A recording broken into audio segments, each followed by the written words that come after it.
The best advice I can give anyone as far as leadership is concerned is the advice I mentioned at the conference, which was to listen.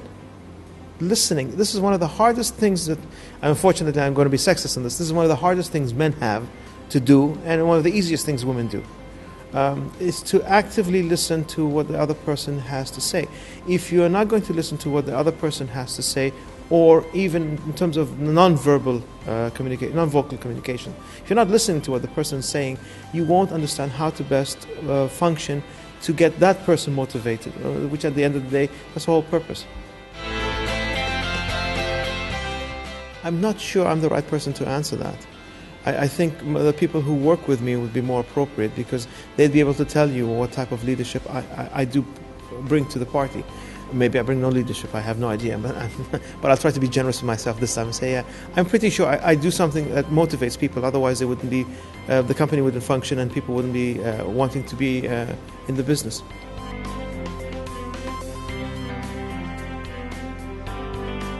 Collaborating with peers or like-minded people always puts you in a position of strength. Everyone has this impression the solitary, rugged individual will survive. No, it's always a person who is in a village or part of a family or part of an organization. They're the ones who survive, and that means you have to collaborate with others. You have to understand what are your strengths and weaknesses, and you have to be able to play to them and understand when you're strong, not to overstep your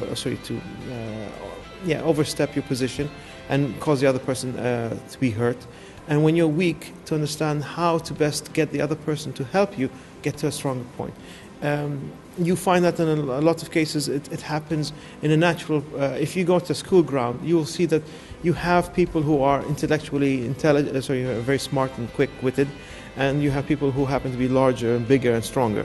And you always find that there's always a strange collaboration between the two of them, where one ends up protecting the other. Where the smart person becomes the wit for the larger person who might not be focused on his or her wit, and you'll find the larger person becomes the protector of the smaller person as far as physicality is concerned. But that's a natural progression, and natural collaboration. And those companies, if they are in tune with themselves and in tune with their strengths and abilities, can understand what other people lack and can hopefully fill in that gap and allow the other ones who have a strength in another aspect that they're missing to help them move forward as well. I try to do the one thing that I've seen a lot of people avoid doing, which is trying to listen to what the other person has to say. If I don't listen to them, I mean actively listen to them, pay attention to the cues that they're giving me, apart from the vocal words. If I don't pay attention to that, then I don't think I can help them. And subsequently, if I can't help them, they can't help me.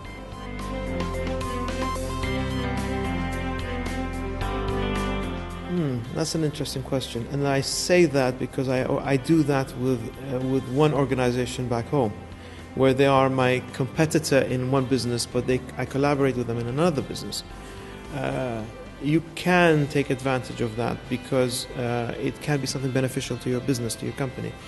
But at the same time, you also want to keep them a hand's length away from you, from your internal structures and how things get done in your company, because you don't want to give them that competitive advantage over you.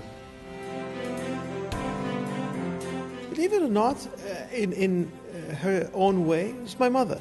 I see the way she gets things done. Not the type of personality, and not a pushy personality, but rather a more laid-back, subdued. But you can understand when you've hurt her, and when you've done good, and you feel that. And it is a leadership through persuasion without force. And I think that lasts much longer than someone coming and shouting, because you do have people leaders who come and shout at you, and hopefully, and they think in their mind they browbeat you into a certain direction. I find that will work for a short term. You might need that sometimes. I mean, really, when crunch time happens, you need that.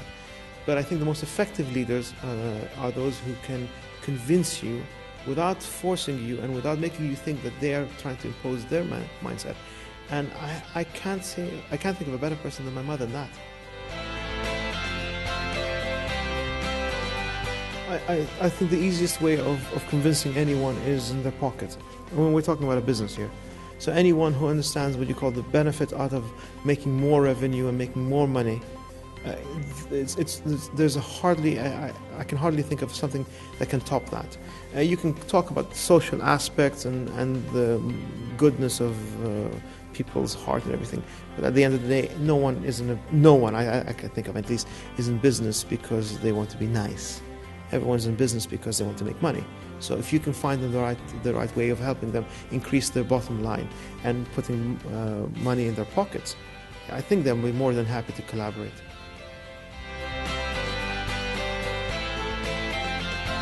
Again, understanding who the opposite side is. What do they want? What are the key drivers for them? If you understand that before you start negotiating with them, you can easily hit the points that they want, and it makes things move that much more smoother. If you come in blank, then it's a long learning process, because throughout the negotiations they're going to tell you things that they want, but because you're not prepared for it, you might be shocked.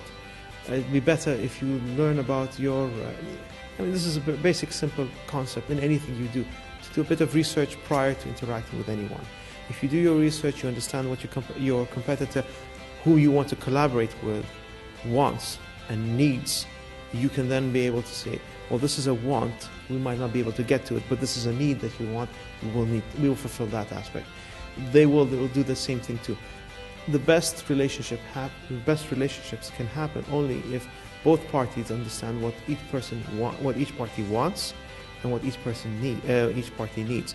If you can fulfill the needs, then the wants are the extras, which of course, if it doesn't cost you, you'd give it.